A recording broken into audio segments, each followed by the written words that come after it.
सर्वतोमुखं नरसिंहं भीषणं भद्रं उग्रं वीरं महाविष्णुं ज्वलन्तं. யாமறிந்த குடும்ப நண்பர்களுக்கு அனைவருக்கும் வணக்கம்.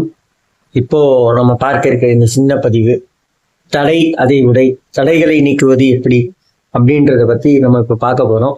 என்ன விதமான தடை அப்படின்னு பார்த்தா, கடன், திருமணம், காரியம், வியாபாரத்தில் தடை, முன்னேற்றத்திற்கு தடை, தொழில் முடக்கம், இந்த மாதிரி தடைகள் நம்மளுக்கு கண்டினியூஸா இருந்துருக்குல்ல.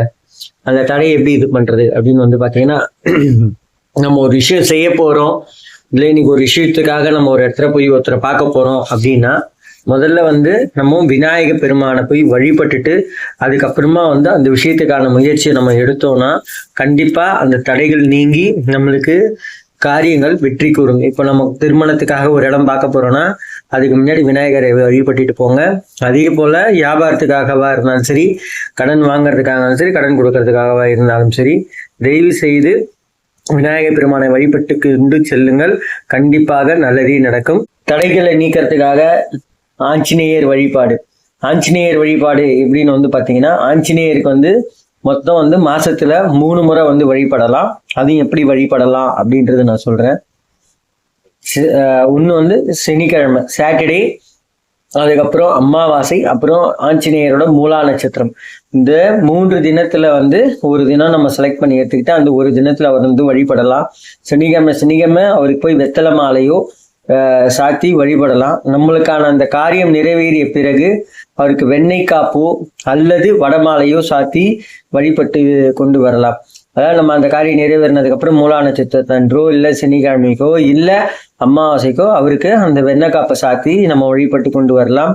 நம்ம ஒரு காரியம் செய்யறதுக்கு முன்னாடி ஆஞ்சநேயருக்கு வெத்தலை மாலை சாத்திட்டு ஒரு 9 சுத்து சுத்திட்டு அந்த காரியத்துக்கான வழியை நீங்க தேர்ந்தெடுத்து நீங்க போங்க.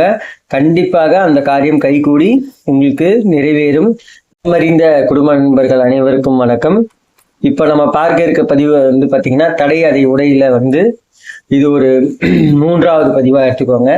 சனி பகவான் வழிபாடு.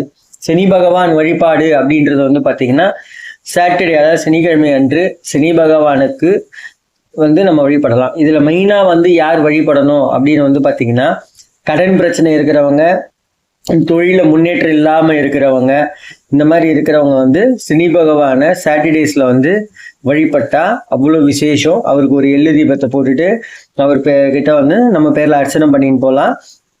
கண்டிப்பா நல்லதே நடக்கும். அதே போல அதே சனிக்கிழமையில சனி பகவான் வழிபாடோட சேர்த்து அவரின் நண்பனான கஜமுகன், யானை சுருவன், நம்ம விநாயகர், அரச மரத்தடி விநாயகரை அன்னைக்கு சாட்டர்டே அன்னைக்கு வழிபட்டுட்டு போனா அவ்வளோ விசேஷம். அவருக்கு அருகம்புல்லால மாலையோ ஏதாவது ஒன்று சாத்திட்டு விநாயகரை வழிபட்டுட்டு, சனி பகவானை வழிபட்டதுக்கு அப்புறம் விநாயகரை வழிபட்டுட்டு நீங்க போனீங்கன்னா அவ்வளோ நல்லது. அன்னைக்கு நீங்க சாட்டர்டேல சனி பகவானுக்கு எள்ளு தீபம் ஏத்துங்க, அர்ச்சனை பண்ணிக்கோங்க. அதே போல விநாயகருக்கு அருகம்புல்ல சாத்திட்டு வழிபட்டு போங்க. கண்டிப்பா நீங்க இவங்க 2 பேர் சேர்ந்து ஒரே நாள் வழிபட்டு போகும்போது எந்த விதமான தடையா இருந்தாலும் சரி, தொழிலோட முன்னேற்ற தடையா இருந்தாலும் சரி, எல்லாமே நல்லபடியா நடக்கும், நிறைவேறும். தடையாதி உடையில இது பகுதி 4. இதுல நம்ம பார்க்க இருக்கிறது அப்படின்னு பாத்தீங்கன்னா பசுவிற்கு அகத்திக்கீரை அப்படின்ற ஒரு பதிவு. இது என்ன பசுவிற்கு அகத்திக்கீரை அப்படின்னு பாத்தீங்கன்னா, ஒவ்வொரு சனிக்கிழமை அன்றும் பசுமாட்டுக்கு அகத்திக்கீரை கொடுப்பதன் மூலம் தொடர்ந்து வருகிற கர்ம வினை, அதாவது நம்மளுக்கு ஏற்பட்டிருக்க உங்களுக்கு பாவ கர்மா இருக்கு, பித்ருதோஷம் இருக்கு, இதனாலதான் நீங்க எடுக்கிற எல்லா காரியத்திலயும் தடை ஏற்படுது, உங்க வீட்டுல சுபிக்ஷம் இல்லை அப்படின்றாங்க பாத்தீங்களா. நம்மளுக்கு ஏற்பட்டிருக்க தடை எல்லா விஷயத்தையும் நீக்கிறதுக்காக ஒவ்வொரு சனிக்கிழமை அன்றும் பசுமாட்டிற்கு அகத்திக்கீரை கொடுப்பது அவ்வளோ நல்லது. அந்த மாதிரி நீங்க அகத்திக்கீரை கொடுத்துட்டு வந்தீங்கன்னா உங்க வீட்டுல ஏற்பட்டிருக்க சகலவித தடையும், திருமணத்துக்காக இருக்கலாம், இல்ல கடன் அடைக்கிறதுல இருக்கலாம், இல்ல தொழில தடை ஏற்பட்டிருக்கலாம், தொழில முடங்கி போற லெவலுக்கு இதுவா இருக்கலாம். அந்த மாதிரி இதுக்கு இந்த சாட்டர்டே அதாவது சனிக்கிழமை அன்றும் ஒவ்வொரு சனிக்கிழமை அன்றும் பசுவிற்கு அகத்திக்கீரை கூட்டு வழிபட்டு கொண்டு வந்தீர்களே ஆனால் கண்டிப்பாக நல்லதே நடந்து. இது 5வது பகுதி. தடை அதை உடை, அதுதான் 5வது பகுதி. இந்த பகுதியில் வந்து பார்த்தீங்கன்னா வந்து நம்ம சொல்றது இந்த பதிவில் வந்து 5வது பதிவில் விநாயகர் பெருமானோட வழிபாடு தான். பட் விநாயகர் பெருமான வழிபாடு இது எப்படின்னு பார்த்தீங்கன்னா, விநாயகர் பெருமானுக்கு நம்ம என்ன பண்ணுவோம்னா, ஒரு காரியம் செய்யறதுக்கு முன்னாடி போய் வழிபட்டு போவோம், அது நார்மல். அதே போல் வந்து விநாயகர் பெருமானுக்கு வந்து சூரியத்தேங்காய் விட்டுட்டு உடைச்சிட்டு அந்த காரியம் நடக்கணும் அப்படின்னு சொல்லிட்டு வழிபட்டு போகிறது அது செகண்டரி திங். அந்த மாதிரி வழிபட்டு போனோம்னா அவ்வளோ நல்லா இருக்கும். சரி, என்னால் கோயில் போக முடியல அப்படின்றவங்க வந்து வீட்லேயே வந்து தேங்காய் உடைச்சி அந்த தேங்காய் தீர்த்தத்தை விநாயகருக்கு முன்னாடி வீட்டில் தெளிக்கணும். அதாவது அந்த தீர்த்தத்தை உடைத்த நீங்கள் வேண்டிக் கொண்டு உடைத்ததை விநாயகர் உடைத்ததை அந்த தீர்த்தத்தை வீட்டில் தெளிக்கும். அந்த தீர்த்தத்தை வீடு ஃபுல்லாக வந்து தெளிச்சுட்டு போகலாம். அந்த தீர்த்தத்தை இப்போ அந்த தேங்காய் தண்ணி வருது பார்த்தீங்களா, அதை 2ஆக உடைச்சா அந்த தண்ணியை எடுத்துட்டு அந்த தண்ணியை வீடு ஃபுல்லாக தெளிச்சுட்டு அந்த தேங்காவை வந்து நீங்கள் யூஸ் பண்ணாதீங்க, அதை போட்டுருங்க. சரிங்களா? இதை வந்து வீடு ஃபுல்லாக தெளிச்சிங்கனாலே வீட்டில் ஏற்பட்டிருக்க அந்த பேட் வைப்ரேஷன், திருஷ்டி, ஓம்பல் அந்த மாதிரி விஷயமும் விலகும். ப்ளஸ் வந்து எதனால் அந்த தடை ஏற்பட்டதோ அந்த தடை நீங்கி நம்மளுக்கு நல்லதே நடக்கும். நம்பிக்கையுடன் செய்து கொண்டு வாருங்கள். நன்றி, வணக்கம். மற்றும் ஒரு பதிவில் சந்திப்போம். விநாயகர் வழிபாடு. விநாயகர் வழிபாடு அப்படின்றது வந்து விநாயகருக்கு வந்து விநாயகரோட அகவல் அப்படின்னு சொல்லிட்டு இருக்கு. அதை வந்து தினமும் பாராயணம் செய்து கொண்டு வந்து ஒரு நெய் தீபம் கோவில்லையோ வீட்லேயோ அவருக்கு நெய் தீபம் போட்டு அவருக்கு வந்து பாராயணம் விநாயகர் அகல் வந்து டெய்லி பாராயணம் செஞ்சு கொண்டு வந்தீங்கன்னா உங்களுக்கு எந்த விதமான தடை ஏற்பட்டிருந்தாலும் அந்த தடை உடைஞ்சி உங்களுக்கு காரிய சித்தி ஏற்படும். எந்த விதமான தடை நீங்கியும் அது காரிய சித்தி ஏற்பட்டு மேலும் மேலும் உங்களுக்கு முன்னேற்றம் அடையறதுக்கான ஒரு வாய்ப்பு உருவாவது பிரிவு. இது வந்து பாத்தீங்கன்னா இதுவும் விநாயகரோட வழிபாடு.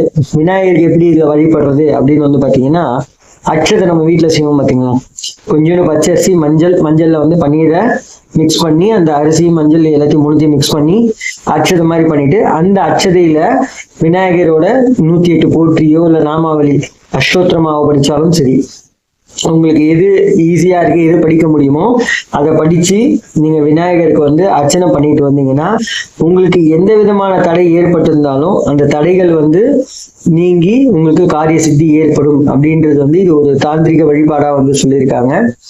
இதை நீங்க முயற்சி பண்ணி கொண்டு வாருங்கள். கண்டிப்பா உங்களுக்கு ஏற்பட்ட தடை நம்ம வந்து அருகம்புல்லால் அர்ச்சனை பண்ணியிருக்கோம், இது அக்ஷதையால் அர்ச்சனை பண்ணணும். பட் அருகம்புல் வந்து அவருக்கு நீங்க சாத்தணும்.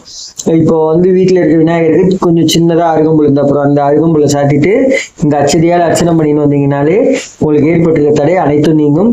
இது நீங்க தினசரி செஞ்சுன்னு வந்தீங்கனாலே உங்களுக்கு எல்லா காரியத்திலையும் வந்து வெற்றி ஏற்படும். கண்டிப்பாக நல்லதே நடக்கும். நம்பிக்கையுடன் செய்து கொண்டு வர.